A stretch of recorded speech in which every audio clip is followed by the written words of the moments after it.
Doctor BR Ambedkar Konaseema జిల్లా ద్రాక్షారామంలో కళ్యాణ మండపం నిర్వహణ కలగానే మిగిలిపోయింది. గ్రామస్తుల అవసరాల కోసం నిర్మిస్తామని 24 ఏళ్ల క్రితమైతే భీమేశ్వర స్వామి ఆలయానికి చెందిన 1.40 ఎకరాల భూమిని కొనుగోలు చేసినప్పటికీ ఇప్పటి వరకు అక్కడ ఎలాంటి నిర్మాణాలు చేపట్టలేదు.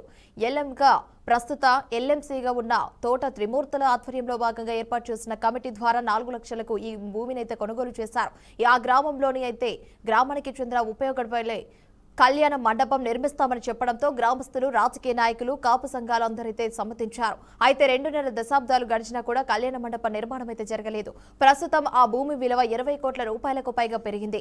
దీంతో ముఖ్యంగా కళ్యాణ మండపం కోసం సేకరించిన ఈ స్థలాన్ని అనుమతులు తీసుకుని లేఅవుట్లుగా మార్చినట్లు సమాచారం. ఒక్కో సెంటు 18 లక్షల రూపాయలకు విక్రయిస్తున్నారనైతే గ్రామస్తులు చెబుతున్నారు. ఇక్కడ నిర్మించాల్సిన కళ్యాణ మండపాన్ని ద్రాక్షారామానికి 2 కిలోమీటర్ల దూరంలో భూమి కొనుగోలు చేసి అక్కడ నిర్మిస్తామని నిర్వాహకులు చెబుతున్నారు. అయితే గ్రామ నడిబొడ్డున స్థలం ఉండగానే దూర ప్రాంతంలో మండపం ఎవరికి ఉపయోగపడమనే ప్రశ్నలు కూడా తలెత్తుతున్నాయి.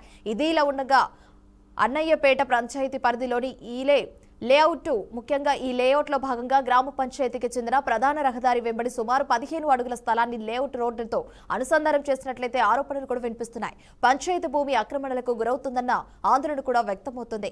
లేఅవుట్ నిర్వాహకులు పంచాయతీదారులనైతే అడ్డగోలుగా కలిపివేసుకున్నా కూడా అధికారులు స్పందించలేకపోవడంపై గ్రామస్తులు తీవ్ర విమర్శలైతే చేస్తున్నారు.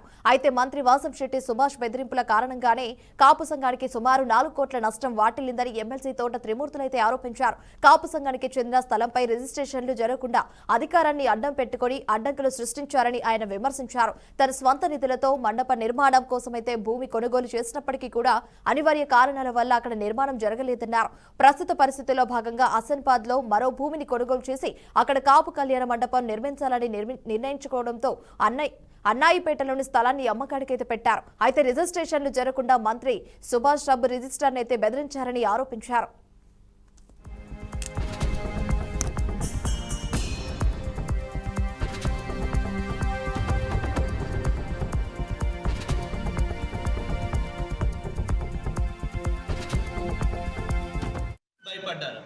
భయపడి వీళ్ళకి ఏముంటుంది, మంత్రి కదా, అధికారం కదా,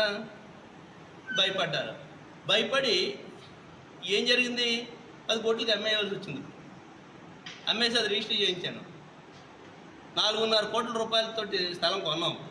కనవ డబ్బుతోటి ఇది కొని కళ్యాణం కడతాం.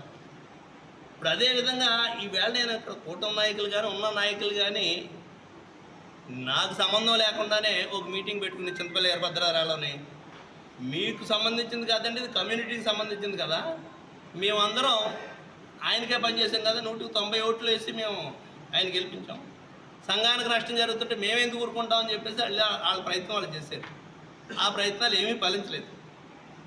ఆ ప్రయత్నాలన్నీ ఫలించుంటే నష్టపోవాల్సిన పని లేదు కదా సంఘం. ఎలా 4 కోట్లు 5 కోట్లు. అదేవిధంగా నాకు వ్యక్తిగతంగా పల్లిపాలిలో ఉన్నటువంటి నా భూమిని ల్యాండ్ సీలింగ్లో పెట్టారు. అది సంఘాన్ని నడవలసిన సంఘానికి సమాధానం నాకు నష్టం జరిగిందని చెప్పాలని పర్లేదు. అది వ్యక్తిగతంగా రాజకీయంగా చాలా చూసాం. కష్టాలు నష్టాలు అనేక ఎత్తుపల్లాలు చూసాం. ఈయన ఏదో మాట్లాడుతున్నాడు. ఈయన బర్త్డే రోజున ఒక రోజున ఏదో చేస్తూ మీటింగ్లో మాట్లాడుతూ కొంతమంది సన్నాసులు ఆర్టీసీ స్థలాన్ని నేను తీసేసుకున్నాను అంటే, ఆర్టీసీ స్థలాన్ని నేను తీసేసుకున్నాను సన్నాసిని. ప్రభుత్వంలో ఉండి ఒక మంత్రిగా ఉండి దాన్ని ఆభియించలేకపోయి ఆ ఆస్తిని ప్రభుత్వానికి తీసుకురాచేటువంటి సమర్థత లేదనుకుంటే సన్నాసి ఎవరెక్కడ?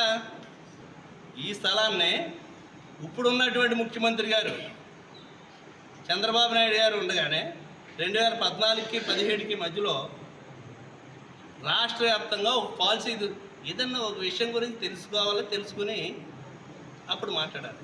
ఒక పాలసీ తీసుకుని ఆర్టీసీ స్థలాలు ఖాళీగా ఉన్నటువంటి స్థలాలు ఏవైతే ఉన్నాయో ఆ స్థలాలని కబ్జా గురి కాకుండా, అన్యాక్రాంతం కాకుండా, ప్రభుత్వానికి ఆర్టీసీకి ఆదాయం వచ్చేటువంటి విధంగా ఒక కార్యక్రమం చేయాలని చెప్పేసి